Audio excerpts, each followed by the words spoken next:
शोषित जाति है उनके अंदर जो हायरार्की है, उनके अंदर जो लैडर है एक दूसरे के ऊपर नीचे वाली, वो कास्ट एनिलेशन, कास्ट खत्म करने के बारे में इस एल्गोरिथम में कुछ प्रेजेंटेशन नहीं हो जाता है, क्योंकि ऊपर का नीचे और नीचे का ऊपर हो जाएगा और फिर से एक लैडर, नई लैडर तैयार हो जाएगी। तो लैडर तो ऐसे इम्पॉसिबल है, हालांकि इम्पॉसिबल है। तो ये होते वक्त एक एक्सप्लेनेशन होना चाहिए कि ये प्रोसेस कास्ट खत्म करने के प्रोसेस में से ही उसका सक्सेस होगा, नहीं तो ये प्रोसेस दूसरे इधर नहीं जा सकती है।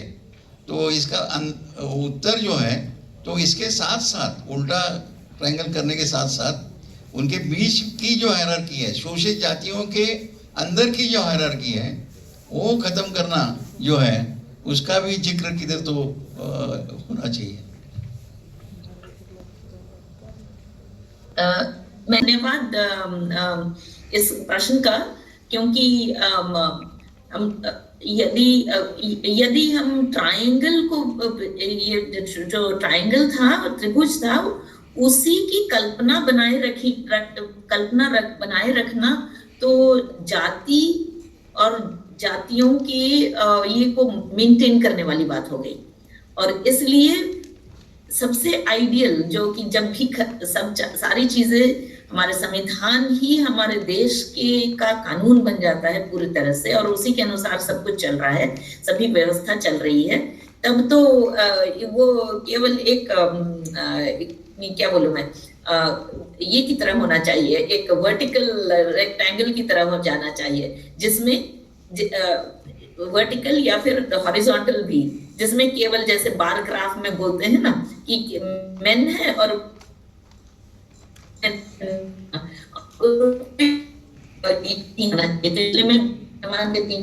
ये ट्रायंगल को उल्टा करने वाला, क्योंकि जब तक वो ट्रायंगल रहेगा और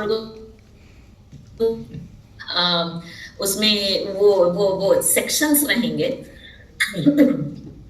तब तक वो जाति का एहसास रहेगा या जाति व्यवस्था बनी रहेगी।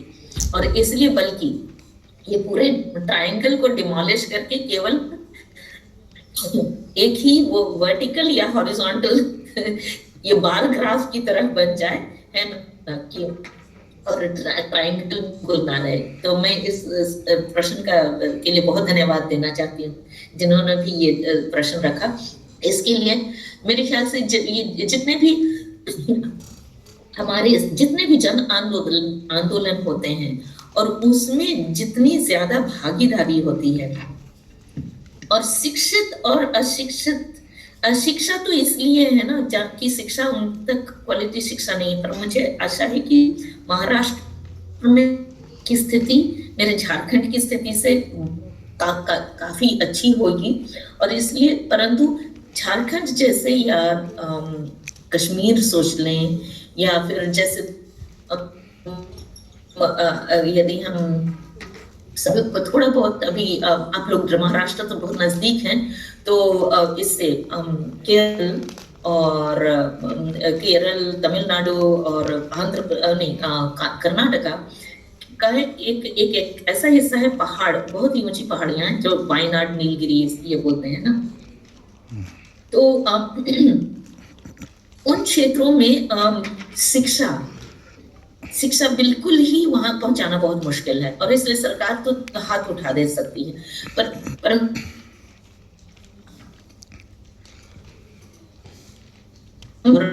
फुले, सावित्रीबाई फुले, बाबा साहब ने भी इसी बात पर जोर की होगी। और इसलिए मुझे जन आंदोलनों के में शिक्षित लोगों को और अपनी करियर, अपनी प्रोफेशन के साथ साथ जन आंदोलनों में के रूप को में सहयोग करने से हो सकता है हमारे बीच ये जो जाति की जो बाउंड्रीज हैं उनको हम उनको डिमोलिश करने सकेंगे। ये मेरी सोच है।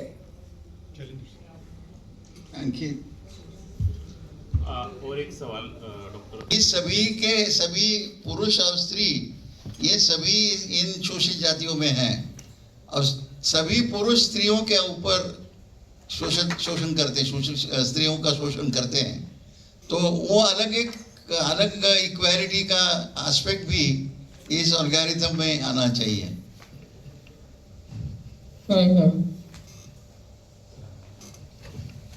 जी हाँ जी थैंक यू, बहुत धन्यवाद भरत जी।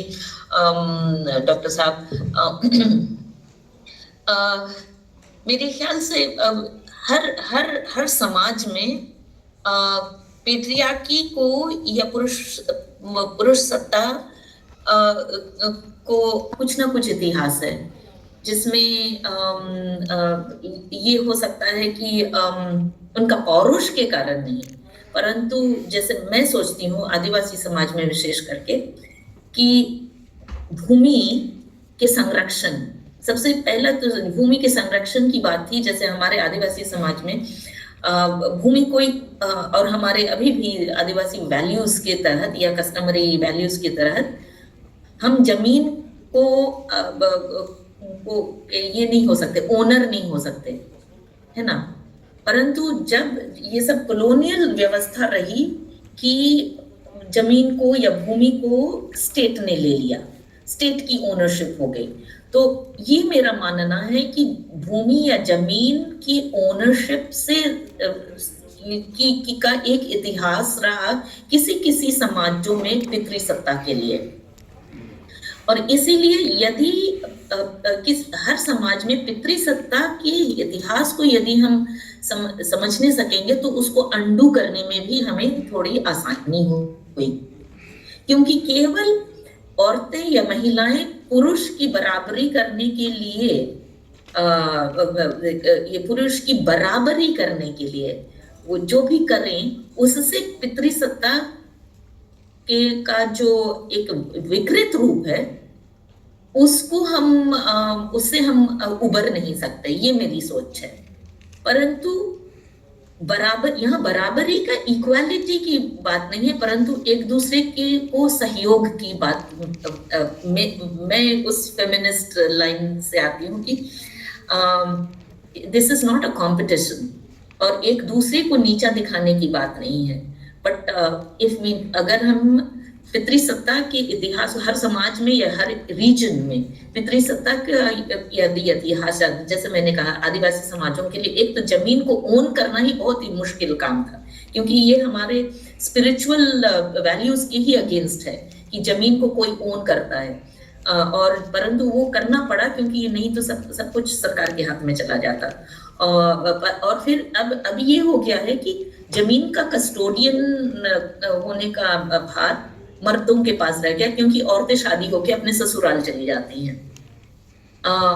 और परंतु उसी के कारण यदि जमीन को ओन करने के कारण बेटे या पति को अपनी पत्नी या बेटी से ज्यादा प्रेफरेंस दिया जाए और इसलिए पितृसत्ता का वो एक ठोस कारण हो जाता है, तो उसको अंडू करने के लिए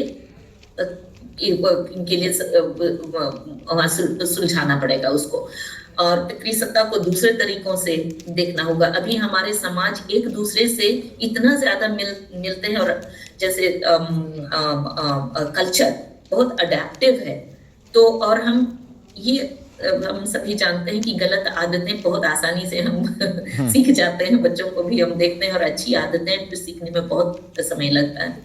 और इसीलिए जो दूसरे समाजों की भी गलत या इल प्रैक्टिसेस हैं, वो किसी भी समाज को ज्यादा इन्फ्लुएंस कर लेते हैं।